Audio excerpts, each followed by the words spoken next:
Everyone welcome to Shiva study. आज हम लोग देखेंगे अफवाह तंत्र। भारत के भूगोल से अफवाह तंत्र चैप्टर जो है बहुत ही महत्वपूर्ण होता है। नदियों से भर भर के क्वेश्चन पूछते हैं, तो आप लोग ज़रूर बने रहिए हमारे साथ।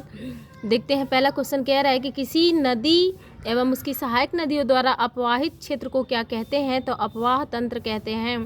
नेक्स्ट है, भारत की सबसे बड़ी तथा लंबी नदी कौन सी है? तो भारत की सबसे बड़ी तथा लंबी नदी जो है वह गंगा है।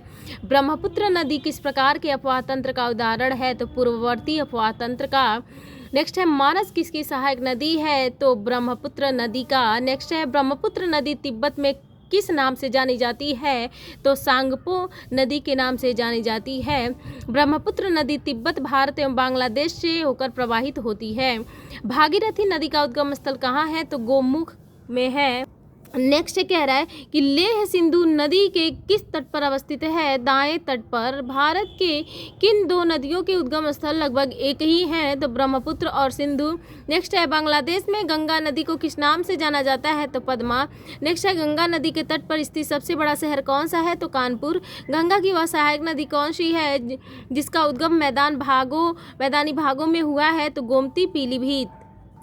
नेक्स्ट देखते हैं कि सिंधु, ब्रह्मपुत्र एवं सतलज नदियों का उद्गम स्थल कहाँ है? तो सिंधु, ब्रह्मपुत्र एवं सतलज नदियों का उद्गम स्थल जो है वह तिब्बत है। नेक्स्ट है, केदारनाथ से रुद्रप्रयाग के मध्य कौन सी नदी प्रवाहित होती है? तो आंसर है मंदाकिनी।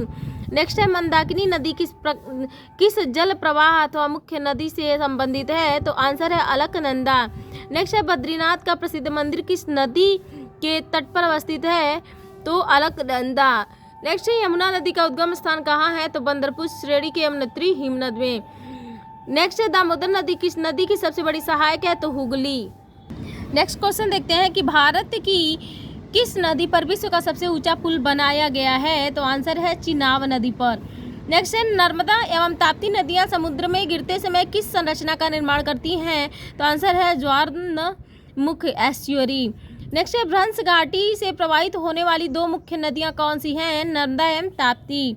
नेक्स्ट है, पश्चिमी वाहिनी नदी नर्मदा उत्तर में विंध्यन पर्वत तथा दक्षिण में सतपुड़ा पर्वत के मध्य भ्रंश घाटी से होकर प्रवाहित होती है। नेक्स्ट है, अरब सागर में गिरने वाली दो प्रमुख नदियां कौन सी हैं? नर्मदा एवं ताप्ती। नेक्स्ट है, सोन तथा नर्मदा का उद्गम स्थल कहाँ है? अमरकंटक। नर्मदा नदी किस दिशा की ओर प्रवाहित होती है? तो नर्मदा नदी जो है पश्चिम दिशा की ओर प्रवाहित होती है। नेक्स्ट है, लूनी नदी किस प्रकार के अपवाह का उदाहरण है? तो भूमि बंधित या अंतर्वाही। नेक्स्ट है, बिहार में निर्मित त्रिवेणी नहर में किस नदी से पानी आता है? तो बिहार में निर्मित त्रिवेणी नहर में जो है गंडक नदी से पानी आता है। नेक्स्ट है कि हिमाचल प्रदेश में कौन सी प्रमुख नदियां प्रवाहित होती हैं? तो चिनाब, रावी और सतलज। नेक्स्ट है, सबसे अधिक मार्ग परिवर्तन करने वाली कौन सी नदी है? कोसी नदी। दामोदर नदी छोटा नागपुर पठार के पलामू जिले से निकलती है। पूर्व की ओर बहने वाली भारत की नदियों में से किस एक में निम्न वलन के कारण विभ्रंश घाटी का निर्माण हुआ? तो दामोदर नदी। उत्तर प्रदेश एवं मध्य प्रदेश राज्य के संयुक्त राजघाट नदी घाटी परियोजना किस नदी पर निर्मित की गई है? तो बेतवा नदी पर। नेक्स्ट है, कपिला किस नदी की सहायक नदी है? तो आंसर है कावेरी। नदियों की लंबाई के अवरोही क्रम क्या है?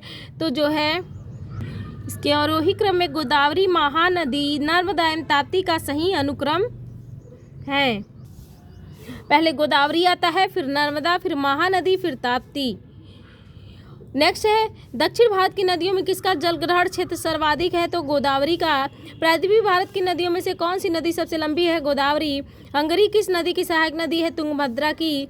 श्रीरंगपट्टनम, शिव समुद्रम और श्रीरंगम नामक द्वीपों का निर्माण कौन सी नदी करती है? तो कावेरी। कावेरी नदी का उद्गम स्थल कहाँ स्थित है? ब्रह्मगिरी पहाड़ियों में।